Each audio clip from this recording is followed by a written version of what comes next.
turbo engine running. Absolute genius. Get this. Welcome. This is the show where we bring you Science. What that essentially means is discoveries, Advances. questions, Research. technology. Unbelievable. Without further ado, This is The Naked Scientists.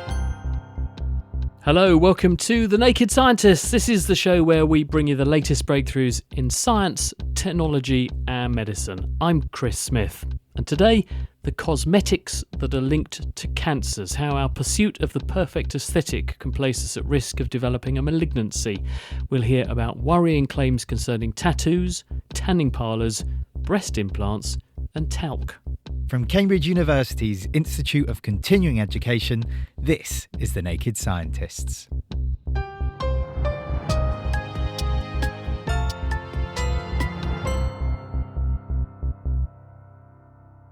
Human pursuit of body perfection and ideal aesthetics means that we're increasingly resorting to cosmetic interventions to achieve the look we're after.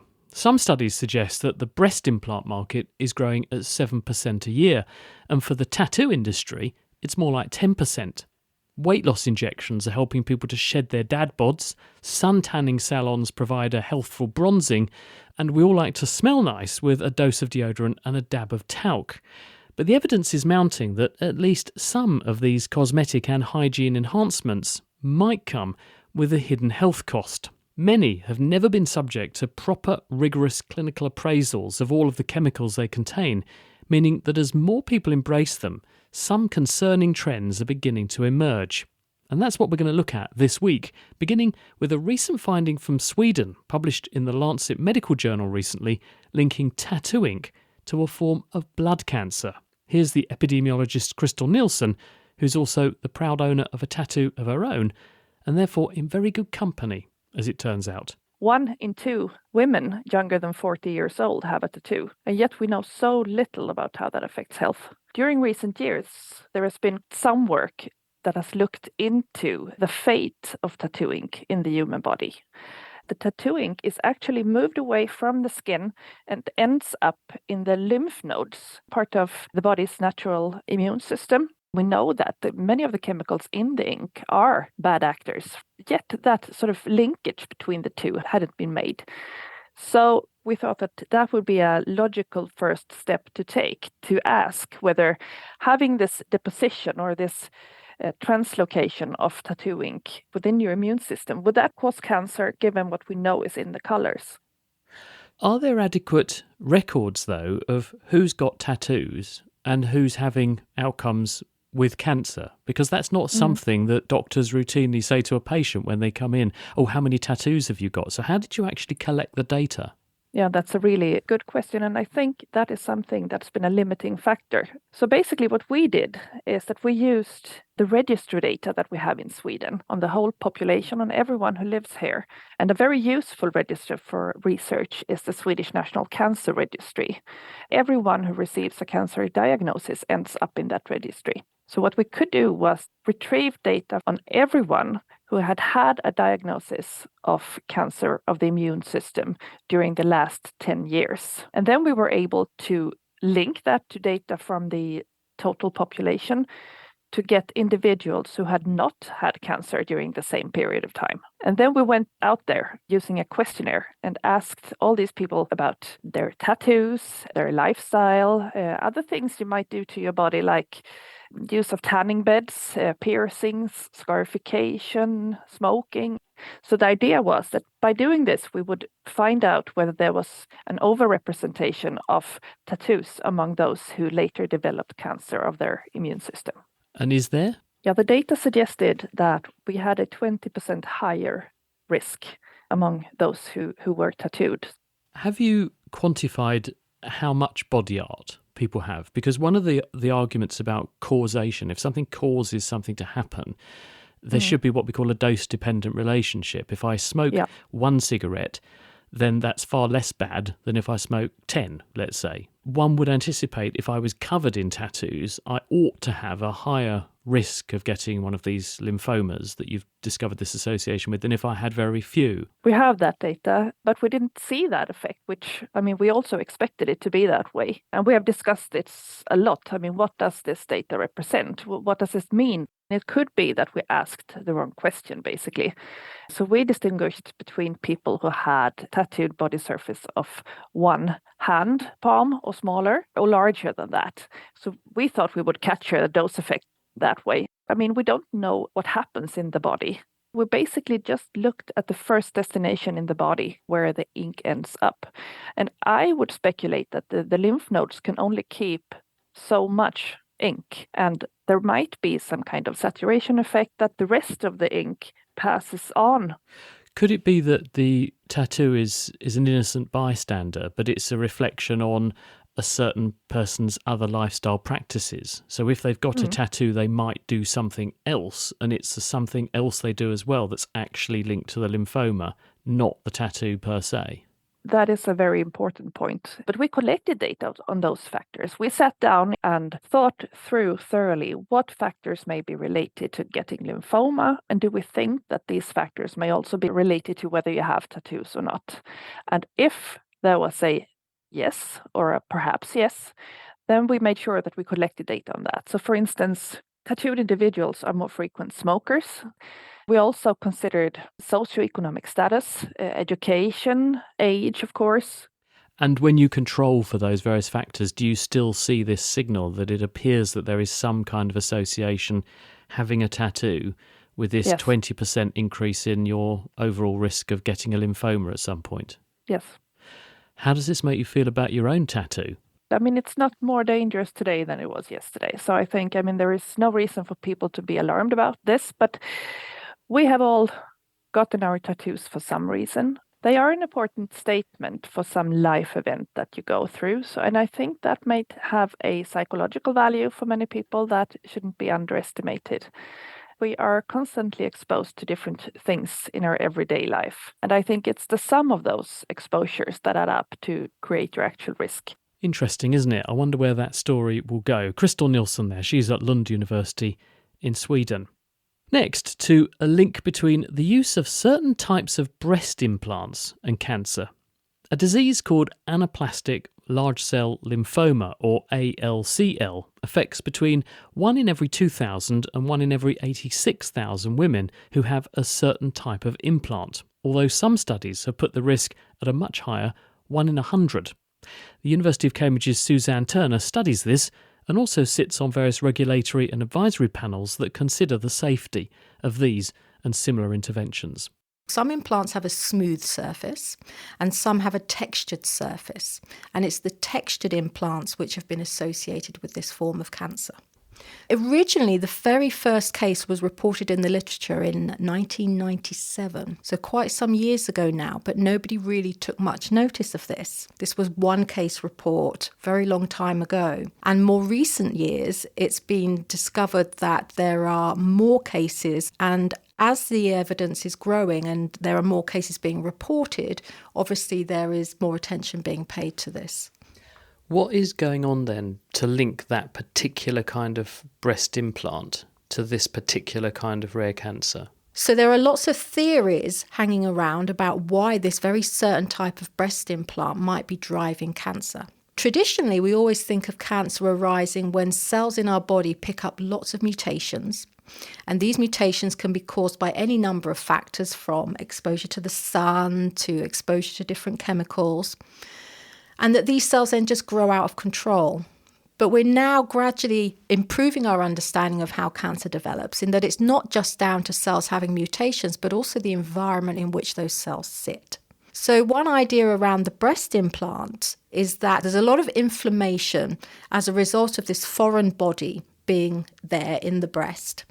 And that over many years, this causes a chronic and ongoing inflammatory response that eventually allows cells, which maybe have some mutations, to then grow out and become a cancer. I thought that these textured breast implants were the ones being championed as the ones to have because they didn't provoke what got known as capsule formation. The people who had those smooth implants to start with ended up with these very hard, rigid, fibrous tissue in the breast, very uncomfortable, very unsightly for them. And so everyone shifted to these textured variants. Are they now not the one to have then?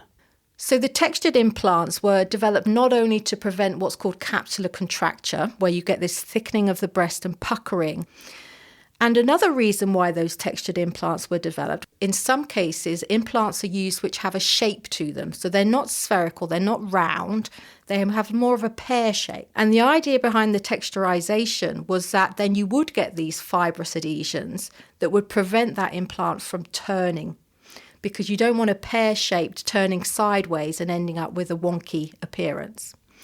Whereas the round implants could stay smooth, because it doesn't matter if a round implant rotates, it's going to be round. What we can say is that in the US, the majority market share would be the smooth implants, and in Europe, it's the textured implants. Although, having said that, a lot of the textured implants have now been, particularly ones that were developed by a manufacturer called Allergan, have been removed from sale due to this problem with cancer.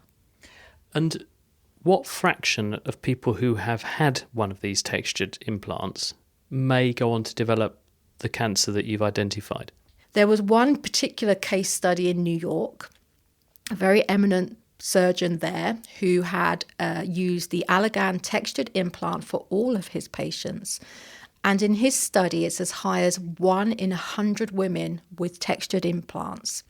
And what does that disease do? Does it just stay local in the breast? Does it spread around the body? Does it behave like any other cancer would? How does it tend to present and then progress? So the relatively good news is that it is easy to treat. And I say easy with a very sort of heavy heart, in that, of course, women still have to undergo invasive surgery. So you have to have the implant removed, you have to have the capsule, this fibrous tissue around it, removed. And then there's also, of course, the very difficult decision as to whether or not you would have it replaced, maybe with a smooth implant, or you would just have some other form of constructive surgery.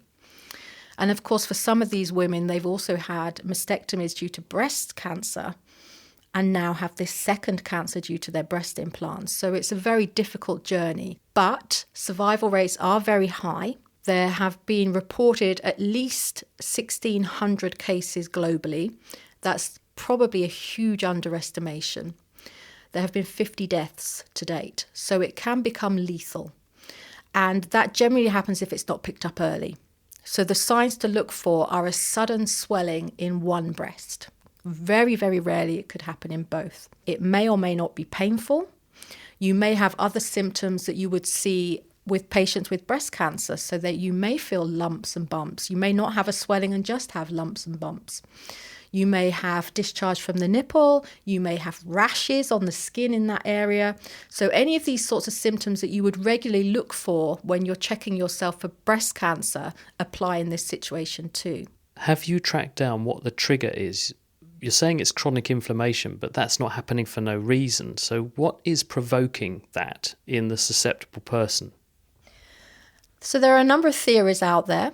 One idea is that there are potentially chemicals on the surface of the implants, and that these chemicals themselves are mutagenic, they can harm your DNA. And there are lots of studies which are trying to pin down what these chemicals might be, including in my own lab. And we have had some success now with detecting some chemicals on the surface of brand new implants. So the trick is when you find them, they're not necessarily there when the implant has been in place for 10, 20 years. We put textured things in different places in the body, in different contexts though, don't we? We, for instance, do surgeries to repair hernias. We put joint replacements in that have textured surfaces to lock them into bones and so on. Do we have, therefore, a theoretical risk of this sort of process happening elsewhere? It's possible. It's entirely possible. And there have been isolated cases reported of cancers associated with other medical devices which have been put in the body. And I don't want to scare anybody. It's exceptionally rare that we've seen these cases, and there's no evidence, no unequivocal evidence to associate that that's causative of the cancer. But we are seeing this. And I think part of the issue is that, in essence, we become guinea pigs ourselves with medical devices, in that the regulations, so the regulatory agencies, the government authorities, which decide what sort of tests have to be done to prove a device is safe before it goes into a human body, are woefully inadequate. Very thought-provoking stuff. Thanks very much to Suzanne Turner there at the University of Cambridge.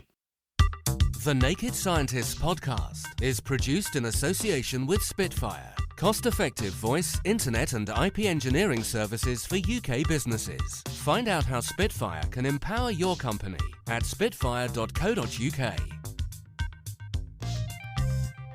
Music in the programme is sponsored by Epidemic Sound, perfect music for audio and video productions. You're listening to The Naked Scientists with me, Chris Smith. Still to come, how much do sunbeds and sun-tanning parlours increase your risk of skin cancer?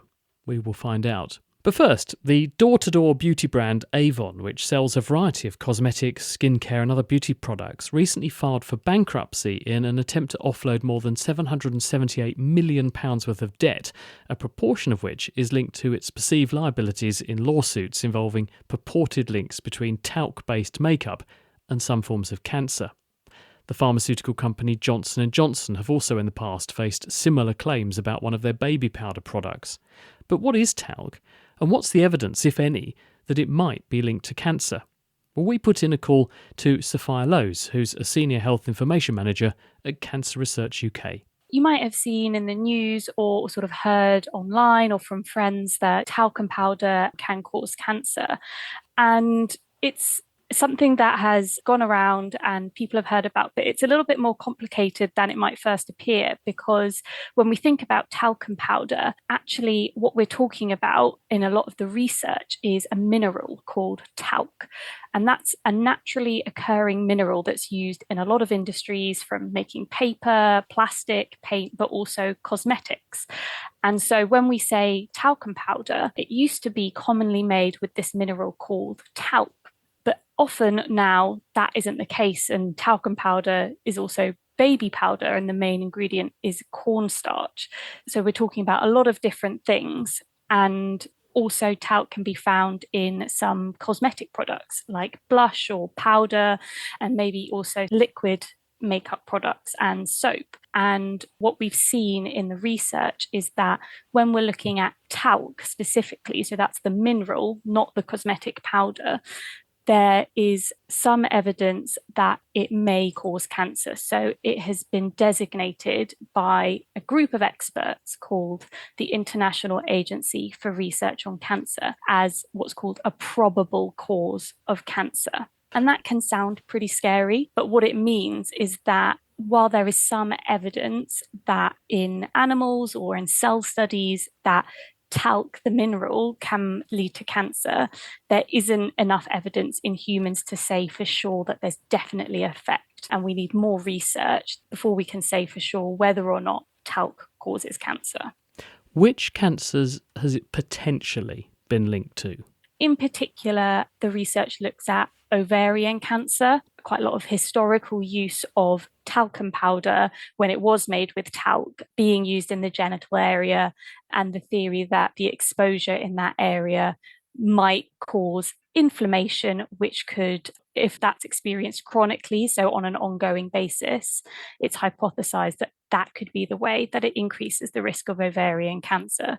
Does that sound biologically plausible, though? Because the anatomy says, well, the ovaries are quite a long way away, actually, from the outside world, and it's quite a long journey to get inside, to get to an ovary.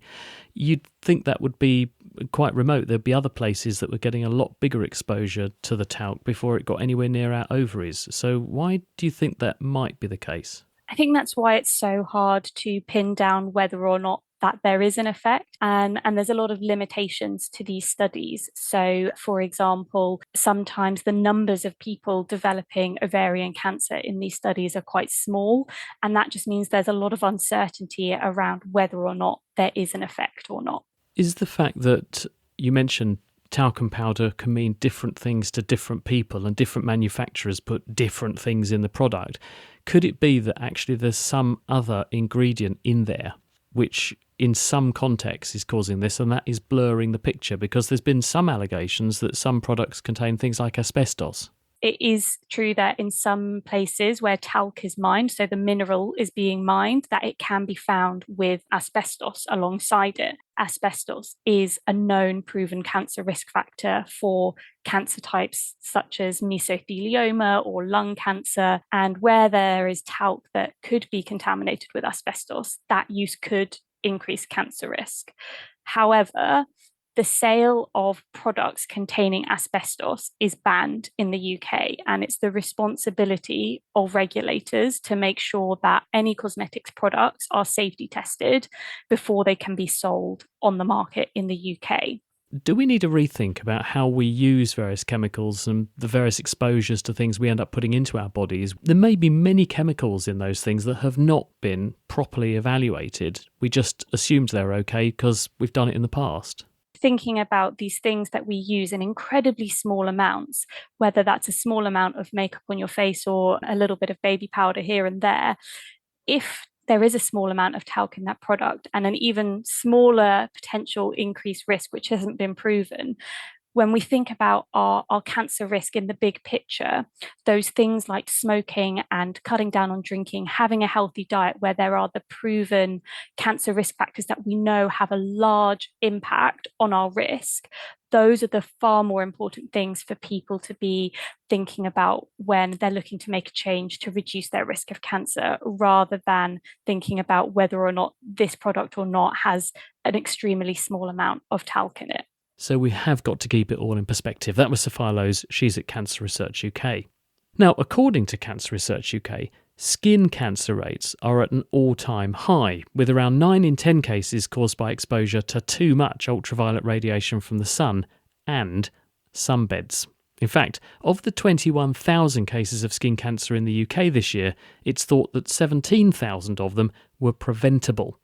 And it's with this in mind that people under the age of 18 in the UK were forbidden from using some tanning beds in 2011. But it's believed that around a quarter of adults in the UK nevertheless still do. There are also concerns that UV lamps used in nail salons can cause damage to the skin in the same way, so they too might be linked to cancer.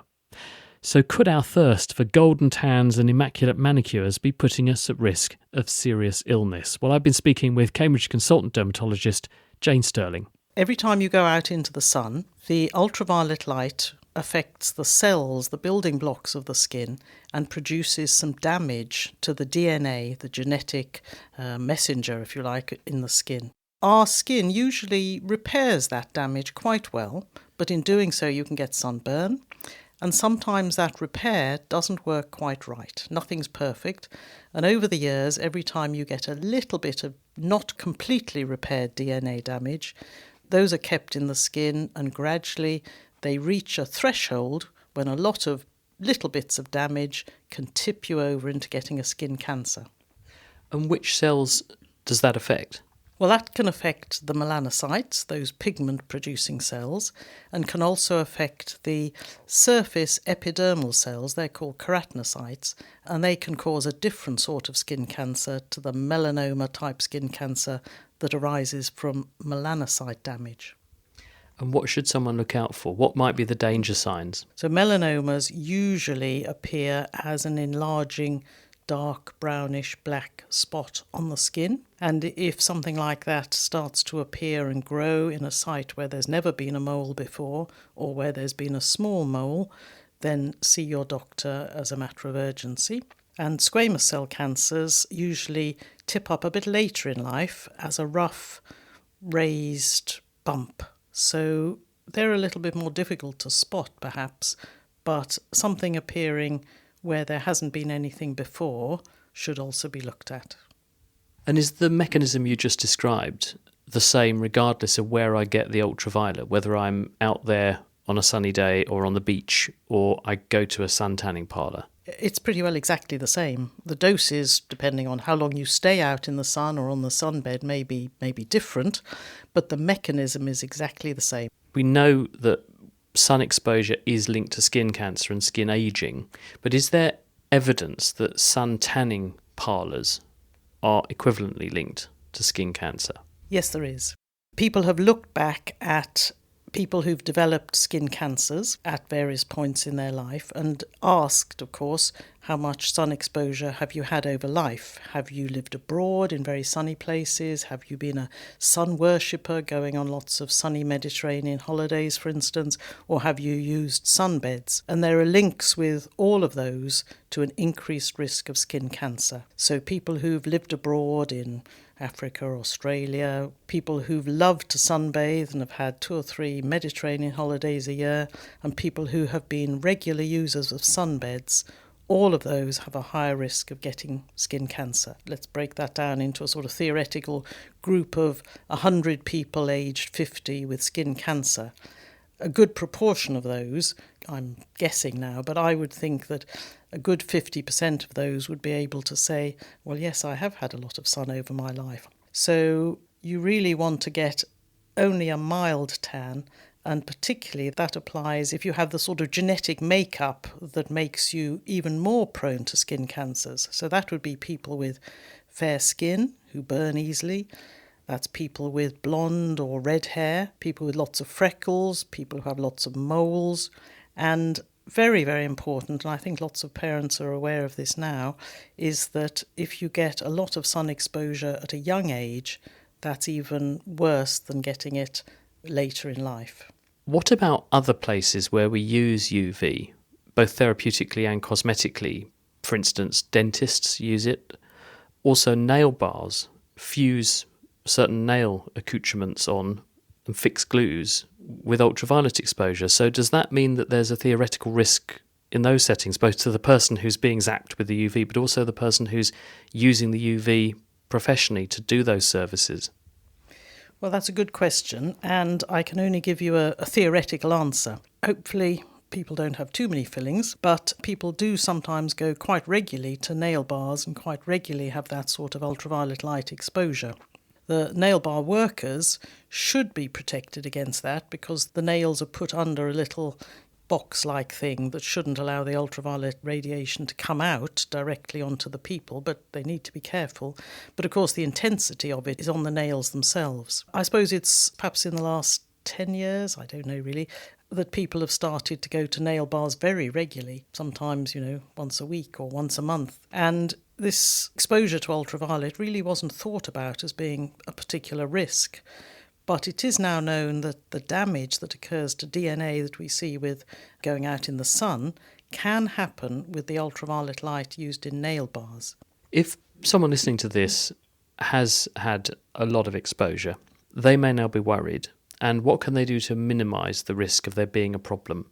I'm going to sound like an old fogey here, but I think that minimising the risk is not to do it. So sunbeds, I can't think of any reason really why people should want to do it, as now there are such good creams that can be used to give a brownish appearance to the skin. They're very good. Nails, it's not essential to have gel nails. You can have beautiful nails in other ways, in my opinion. But for both of those, if the desire to have frequent treatments is excessive and unavoidable, then please keep it to a minimum, is all I can say. I mean, a few episodes a year is probably okay, but regular use is probably not. Dermatologist Jane Sterling talking to me at Queen's College, Cambridge. Finally, we're going to take a look at weight loss drugs. The new kids on the block have been heralded as silver bullets when it comes to tackling obesity and reducing the risks from obesity-related illnesses, which can actually include certain cancers, like breast cancer. But is there a flip side, though? Because the signs are that some of these agents might be linked to one form of thyroid cancer. Although, as Fred Hutchinson Cancer Centre epidemiologist Anne McTiernan explains, it is a balancing act, and the small increase in risk of one rare form of cancer does need to be weighed up against a much larger reduction in risk of obesity-related diseases when people use drugs like Ozempic. They've been very well tested for people with diabetes as a secondary medication for those patients. And they've also now been tested for weight loss, and they've been shown to produce significant amounts of weight loss if they can tolerate them. Also reduces the risk of several diseases like heart disease. And these have been tested in clinical trials. Those are the gold standards of research when you're looking at the effects of a medication. There are a host of diseases, cancers specifically that are actually linked to obesity, things like breast cancer. So presumably one can expect that if you use these agents and you shed weight, in fact you're reducing your risk of those cancers which are linked to obesity. There are about 13 cancers that are increased in risk in people with high levels of body weight. The problem is we don't know if people lose weight, if that will reverse that relationship. The gold standard for testing this would be clinical trials, but these clinical trials would take many, many years and many people to show an effect. Nevertheless, there have been some claims of an increase in certain types of cancers in people who are using these agents. That's true, isn't it? Yes, and there was what we call a systematic review and meta-analysis of the clinical trials that have been done in these medications, and there is a suggestion of increased risk of thyroid cancer. There wasn't any evidence of increased death from cancer, but there was evidence of increased thyroid cancer. So this is something that for patients to know who are taking these medicines for some reason, that it's a good idea to keep getting thyroid checks. When epidemiologists are thinking about possible links between one thing causing another, the thing that they're drawing that connection between, it has to be biologically plausible. So have doctors and scientists come up with a way to link taking these drugs with this outcome of thyroid cancer? To my knowledge, there has been some amount of work in that area. For this reason, some doctors will say people that have a particular genetic risk for thyroid cancer, that it might not be a good medication for them. But reducing weight, we have some evidence from observational studies that surgical treatment of obesity can reduce cancer risk, some evidence from dietary weight loss, but we don't yet have evidence for these new types of weight loss medication. Is it not a concern, though, that these agents are effectively available to people who want to take them and people can access them relatively easily? So we may have a link to these agents causing a particular form of cancer, and people nevertheless can access them and use them. In the United States, they're extremely expensive, so they're not available to the vast majority of people unless they have diabetes and they have very good insurance. And when we're talking about potential risk of thyroid cancer, it's an extremely small risk. So yes, patients need to know about risks and benefits of any medication, but for most people, their risk of thyroid cancer would be extremely small. But the benefit of reducing weight, especially if somebody has diabetes, is going to be significant. Anna McTiernan from the Fred Hutchinson Cancer Centre there. So the signs are that there may well be a health price to pay for looking the way that we want to, but it is all about weighing up the risks. The other message coming through loud and clear, though, is that the industry and our regulators need to scrutinise the products and the treatments that we're all using extremely carefully and not just assume that chemicals we've used forever are safe just because we've always used them. Because if many millions of people start to adopt a practice, formerly very rare things can become a lot more common. Next time, as the World Health Organization declares an international public health emergency, monkeypox is going under our microscope. What is this infection, and why is it suddenly a problem now, decades after it was first discovered? The Naked Scientist comes to you from the University of Cambridge's Institute of Continuing Education. It is supported by Rolls-Royce. I'm Chris Smith, and from all of us here at the team, thanks for listening, and until next time, goodbye.